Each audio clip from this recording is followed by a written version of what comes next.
और ये देखें कितनी खूबसूरत है, प्योर राजनपुरी में हीरा है और है खूबसूरत, ठीक है, जो बच्चे कभी भी नहीं देखे। ये चीज़ आपको दिखाता हूँ, ये देखें प्यारी बहुत है, खूबसूरत भी है, लेकिन अल्लाह पाक ने इसको हुस्न दिया है और ऐब आ गया। ये देखें, ये जो है ना कभी बच्चे भी नहीं देखे इस तरह के पट, ठीक है। इस तरह के आपने कभी हरगिज़ नहीं ख़रीदारी करनी और बच्चे कभी भी नहीं देखे। ये देखें थान भी देखें इसके, ये देखें बहुत प्यारी है, वैसे खूबसूरत प्योर है। जी अस्सलाम वालेकुम सर, क्या हाल है सब दोस्त? ठीक है माशाल्लाह।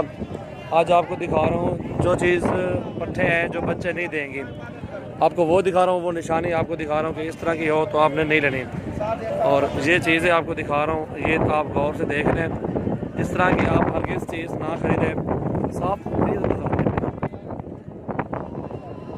इस तरह की चीज़ आपने नहीं लेनी। और बकरी को दिखाता हूँ ना, बहुत ही प्यारी है और ख़ूबसूरत कलर है माशाल्लाह। ये चीज़ जो है ना आपने कभी भी नहीं लेनी। इस तरह की जो है ना बच्चे जो है ना नहीं देते, इस तरह की जो पट्टे होती हैं। बाकी दिखाता हूँ, थान भी इसके ठीक है, ये देखें 2 थान हैं, थान भी इसके ठीक है। और ये बच्चे कभी भी नहीं देगी, इसको आप गौर करके देख लें। और इस तरह की आपने नहीं लेनी। ये देखें रसोली बनी हुई है पीछे से, आप जहाँ से भी लें चेक करके लें, वो आपको सामने चीज़ नज़र आ जाएगी, ठीक है। और ये चीज़ें आपने कभी भी नहीं ख़रीदारी करनी। और इसके चेहरा आपको दिखाता हूँ, कितनी खूबसूरत है माशाल्लाह। ये देखिए बकरी कितनी खूबसूरत पाठ है, प्योर राजनपुरी में है।